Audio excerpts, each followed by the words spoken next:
Hi friends, welcome to Mahika truths. ఇలాంటి వారికి మాత్రమే ఆడపిల్లలు పుడతారు. ఆడపిల్లని కని, పెంచి వివాహం చేయడం అంటే వేరెవరో పరాయి వారికి ఉపయోగపడే ఒక కుందనపు బొమ్మను తయారు చేసి ఇవ్వడమే.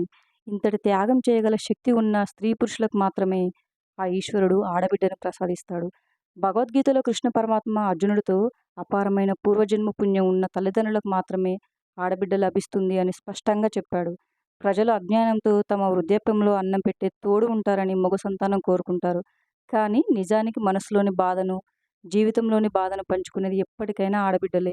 పితృకర్మ అయిన పిండ ప్రదానం చేసి పితృదేవతలకు విముక్తి కల్పించేది మగబిడ్డ మాత్రమే అని మాకు మగబిడ్డ కావాలని అంటారు చాలామంది.